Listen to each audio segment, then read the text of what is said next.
আইছে ডক্টর ইউনূস আইছে পরিদর্শনে, এই পর্যন্ত আইছে। বঙ্গবন্ধুর বাড়ি ঘুরে সাইকেলে যে ওনার পরিদর্শন করার উচিত ছিল। শেখ হাসিনা বিচার করলে, শেখ হাসিনা দোষ করলে তার বিচার হইব। এই জন্য জাতির একটা ইতিহাস মুচ্ছা দেওয়ার, প্রত্যেকটা জাতির একটা নিজস্ব ইতিহাস আছে। বাঙালি জাতির ইতিহাসে ধানমন্ডি 32 বঙ্গবন্ধুর এই বাসভবন, এটারে একবার ঘুরা সাই কইরা দেওয়া, এটা তো একটা অমানবিক কাজ।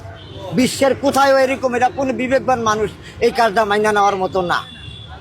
এটা একবারে, এটা পূর্বের থেকে পরিকল্পিত ছিল যে এটার একবারে পুরা সাই কইরা দেওয়া। এটা যা এক শ্রেণীর লোকেরা করছে, যারা স্বাধীনতা বিরোধী, যারা মুক্তিযুদ্ধ বিরোধী, তারাই এই কাজ করছে।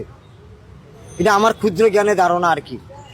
নাইলে এইভাবে এরকম একটা জাতির ইতিহাস একবারে চিরতরে মুচ্ছা লাওয়ার। হ্যাঁ, পার্টি অফিস যা কিছু আছে, হ্যাঁ, বঙ্গবন্ধু যা কিছু আছে একবার ঘুরা সাই কইরা দিছে এই দেশে। এটা কি কোনো মানুষের কাজ? এই যে তারা নতুন সরকার গঠন করছে, আইছে ডক্টর ইউনূস আইছে পরিদর্শনে, এই পর্যন্ত আইছে। ওনার আসার উচিত ছিল। বঙ্গবন্ধুর বাড়ি ঘুরে সাইকেলে যে ওনার পরিদর্শন করার উচিত ছিল। উনি একজন দেশের বিবেকবান ব্যক্তি হিসাবে, একজন সচেতন ব্যক্তি হিসাবে, এবং তিনি তত্ত্বাবধায়কের প্রধান হয়েছে, তিনি আইসা এখানে পরিদর্শন করার দরকার ছিল।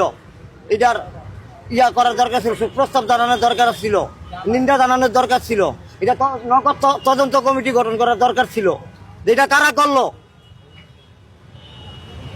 শেখ হাসিনা বিচার করলে, শেখ হাসিনা দোষ করলে তার বিচার হইব। এই জন্য জাতির একটা ইতিহাস মুচ্ছা দেওয়ার, স্বাধীনতার মহানায়ক। পৃথিবীর কোনো মানুষ এটা বলতে পারবে না যে বঙ্গবন্ধু স্বাধীনতার মহানায়ক। এটা কি কেউ ভুলবার মতো নেই? দেশ চিরদিন এই মাটি আকাশ বাতাস যতদিন থাকবে ততদিন বঙ্গবন্ধুর নাম থাকবে। দুষ্কৃতির মুখে না থাকতে পারে, প্রতিটা মানুষের হৃদয়ের মধ্যে থাকবে বঙ্গবন্ধুর নাম। বঙ্গবন্ধু জাতির ইতিহাস একবারে মুচ্ছা দিছে, একবারে মুচ্ছা দিছে। এটা পূর্বের থেকে পরিকল্পিত। এই দেশের বঙ্গবন্ধুর নাম একবারে যে দুইয়া মুচ্ছা লাইব চিরতরে, এটা পূর্বের থেকে পরিকল্পিত। এটা দেশের সাধারণ জনগণ বুঝা গেছে, বুঝা গেছে, সবাই বুঝছে এই দেশের জনগণ। এইটা আমরা কেন বাচ্চা রইলাম? আমরা মহিলা জনগা বালাই এই জাতি। বঙ্গবন্ধুর ইতিহাস চিরতরে মুচ্ছা দেওয়ার মানে কিটা? এই বাঙালি জাতিরে নিধন করা, বাঙালি ইতিহাস শেষ করা। বঙ্গবন্ধুর নাম যে রাখবো না, এইটাই বারে বারে এইটাই মনের থেকে গুচ্ছা ওঠে যে বঙ্গবন্ধুর নাম এই দেশে চিরতরে মুচ্ছা দিচ্ছে। এই দেশে রাখতো না। অনেক শ্রেণীর লোক আছে বঙ্গবন্ধুর বিরোধিতাকারী, স্বাধীনতা বিরোধিতা করছে, ৭১-এর বিরোধিতা করছে, মুক্তিযুদ্ধ, এখনো মুক্তিযুদ্ধের বিরোধিতা চলতে আছে এই দেশে। এখনো এই দেশে স্বাধীনতা বিরোধী চক্রান্ত চলতে আছে।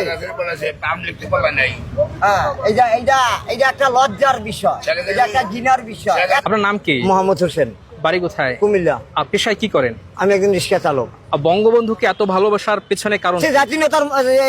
সে স্বাধীনতার মহানায়ক, তার নেতৃত্বে আমরা স্বাধীনতা পাইছি, মানচিত্র পাইছি, পতাকা পাইছি, দেশ পাইছি। আমরা পরাধীন ছিলাম। এই দেশে পূর্বের ইতিহাস গাইতে দেখেন, আমাদের দেশের নাম কইতাম পারছি না। আমরা ব্রিটিশের অধীন ছিলাম, ভারতের অধীন ছিলাম, পাকিস্তানের গোলাম ছিলাম।